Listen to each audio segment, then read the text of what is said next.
Alright, good day mga kaupis. Kumpleto na ang semifinals ka sa paparating na PBA Commissioner's Cup for this year. Ang tema, Youth versus Experience. Hindi lang sa isang serye kundi both series. Hindi naging madali ang tinaak ng apat na koponan na ito para makarating sa semis. It will be a best of 7 series kaya for sure malaking treat ito sa mga fans. Lalo na at nakikita natin na hindi na puro SMC at MVP ang nasa semifinals. It will be the rain or shine the last of painters against the TNT Tropang Giga at sa kabilang bracket ay ang classic fan favorite na Hinebra versus the new kids on the block na Northport Batang Pier. Simulan natin sa rain or shine. Kapag sinabing rain or shine the last of painters, ang unang taong naiisip ko ay si Coach Yang Giao. It's not a player, okay? It's the coach. Para sa mga kagaya kong millennials na matagal nang nakasubaybay sa PBA, kung ano ang karakter ni Coach YG, yan ang sumasalamin sa laro ng kanyang mga players. Gaya na noon nila Jimwell Torion, Willie Miller, Lordy Tugade, even Paul Lee na naglalaro na ngayon sa Magnolia. I'm sure some of you na millennials na nakatutok dati sa PBA, kilala itong mga players na to. Okay? Pero so much for that. Kaya ako lang naman kasi nabanggit yun dahil naalala ko talaga dyan noon ang batang Red Bull team na hinawakan niya. Wala kang masasabing superstar pero napaka-hardworking at kailangan ready and confident yung mga players niya pag pinasok sa laro. Yung tipong kapag libre ka kailangan itira mo kundi makakateam ka talaga ng hindi magagandang salita kay Coach YG. Pero this team ngayon ng Rain or Shine is pretty much the same as the Red Bull squad noong early 2000. Hindi superstar talent, at least for now. Pero sakto lang na tipong kayang makipag-compete at the highest level.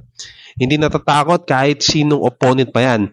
Para sa akin, ang kailangan lang naman kasi ng Rain or Shine yung experience. Kasi bata pa itong squad na to Nandyan sila Santillan, Mamuyak, Lemeti, Kellen Tiongson, si Asistio, si Dato at Karakot.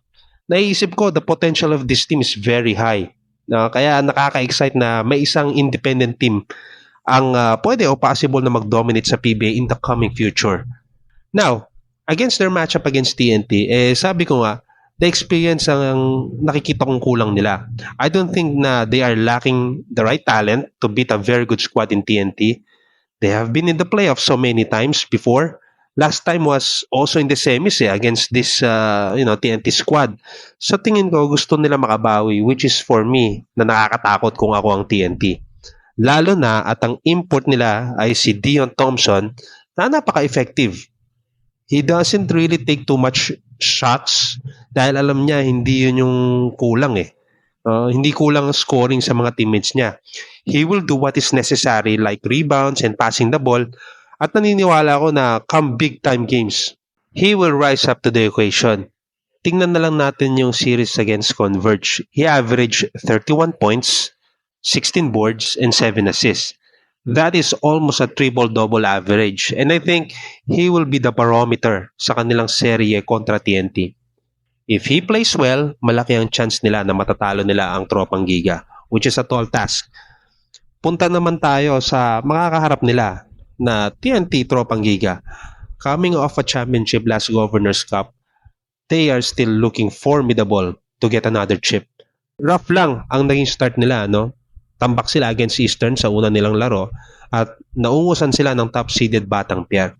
However, things change at nagkaroon sila ng 6 straight wins, giving them a little caution at sapat lang para makuha yung top 2 slot. Iba naman kasi talaga yung kalibre ng isang Rondae Hollis Jefferson na import ngayon ng TNT. Kung tutusin, kaya pa makapasok ni Hollis Jefferson sa NBA pero dito sa PBA, matchup kontra matchup, against other teams, kaya niyang i-cover ang weak points ng TNT. Pero syempre, wag nating santabi yung mga locals. Magagaling naman talaga yung mga locals ng TNT. Calvin Oftana is a best player of the conference candidate. RR Pogoy is still dangerous both offense and defense. Reynam Batak embraced the combo guard role. At Jason Castro, at 38 years old, kung hindi ako nagkakamali, still rises up to big time games. So, surrounded din sila ng hardworking players like Kubuntin and Kim Aurin. They are net positive in almost every single aspect of the game. Hindi madami ang turnovers, they shoot the ball well at nakakapunta sa free throw line generally well. Hindi sila ang best sa mga nabanggit natin na kategorya, pero they are just good at it. Ang kategorya na masasabi natin na mahusay ang TNT ay ang kanilang 3-point shooting. At may malaking parte dyan, yung best player of the conference candidate nila na si Calvin Oftana. 45.9% on 4 3-point attempts per game. Medyo mataas rin yan, although hindi ganun ka-volume, no? Hindi ganun ka-volume shooter si Calvin. Pero, alalahanin natin this modern game of basketball features 3-point shooting. Malaki ang chance mo manalo kung may mga shooters ka. And this Tropang Giga team is almost 38% from 3, good for second in the conference. Hindi pa natin nabanggit ang suffocating defense ng Tropang Giga. Remember, yan ang nagpanalo sa kanila last conference. This Commissioner's Cup, maganda ang depensa nila pero hindi sing ganda nung last Governor's Cup. I think mag-a-agree kayo doon. So alam natin na may iaangat pa ang kanilang depensa come semifinals time. Exciting itong matchup na to, no? ROS is gaining experience from, past playoff disappointment while TNT ay nasa prime to win now. Now, let's go dun sa kabilang bracket at simulan natin sa Northport Batang Pier. Sa totoo lang, kahit naging seeded number 1 ang Batang Pier, madami pa din doubts kung they are for real. In the past, they have traded their key players like Terence Romeo, Stanley Pringle, Christian Stan Hardinger, at mga prize rookie nila noon na sila Jamie Malonzo and Xavier Lucero. Ang masaklap karamihan sa mga trade transactions nila ay papunta sa mga teams mula sa San Miguel Corporation. Pero ngayon is the perfect time to erase that doubt and the stigma of farm team. Lalo pa at makakaharap nila ay ang crowd darling Barangay Ginebra Kings na nanggaling sa SMC. Ngayon, what makes Batang Pier dangerous? Una, Arvin Tolentino is really playing very well at nangunguna para sa BPC Award. His two-man game with their import Kadim Jack generates a lot of points at mahirap pigilan without fouling.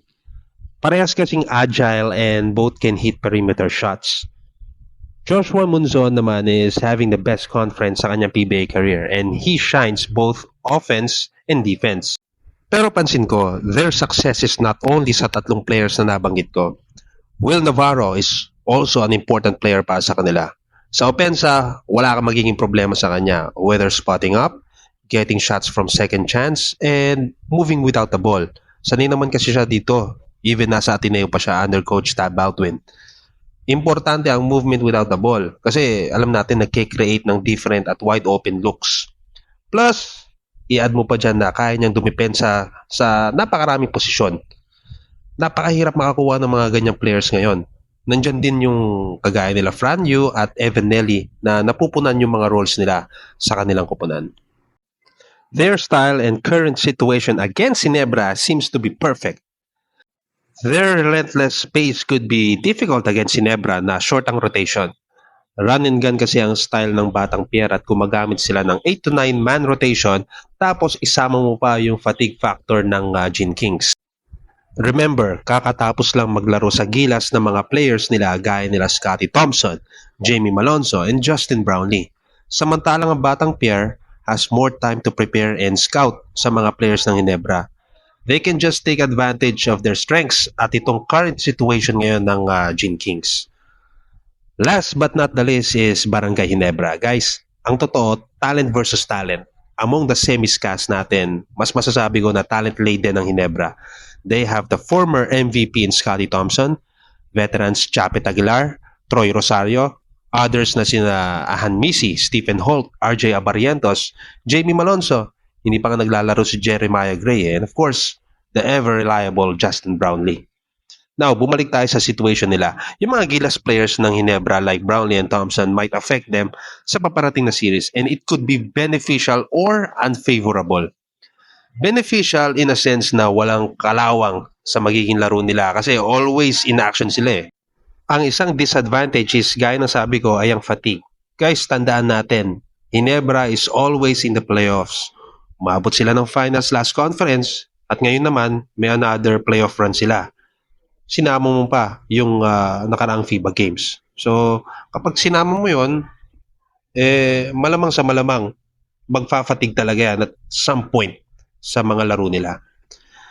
I have a feeling lang sa akin lang naman na they can beat Northport in this series. Pero kung mangyayari na naman yung long series nila sa semis at mas maaga matapos ang kabilang bracket na fini-feature yung TNT at ROS, the fatigue might really play too much para sa kanila. Ulitin ko guys, sa akin lang yon. Tiwala naman ako kay Justin Brownlee, pero tao lang din siya at kita na natin na at his age, nagka-catch up na sa mga laro niya. Idagdag pa natin yung impact sa laro ngayon ni Troy Rosario. Medyo hindi ko pa nararamdaman. Pero syempre, first conference na ito sa team at import flavored pa. So understandable naman yun. He struggled sa 3-point shooting lalo na against si Meralco, which is isa sa mga asset niya as a stretch 4. But of course, nandyan kasi yung mga snipers nila na sila Arja Barrientos, Stephen Holt, and JB. Pero I think kung aabot sila sa finals and possibly they think na TNT ang makakaharap nila, he might be asked to guard RHJ. Alam natin na Holt can defend him sometimes, pero RHJ kasi is a 3-level scorer. Kung isolation at manggagaling sa labas, decent ang defense ni Holt. Pero kapag sa low post, he might have a problem against Hollis Jefferson. So maaaring isa sa dahilan bakit kinuha si Troy ay para bigyan ng different look si RHJ. And additionally, makakatulong yan to ease Justin Brownlee's task pagdating sa depensa. So again guys, exciting itong semis match. ROS is good but very beatable pa. Northport is hungry at may gustong patunayan. Is Troy Rosario the missing piece para sa Ginebra? Or can TNT get this gem para lumapit sa first Grand Slam sa kanilang prangkisa? Kayo mga kahupis, ano ang insight nyo sa dalawang serye? Comment nyo naman below. Till then, bye muna.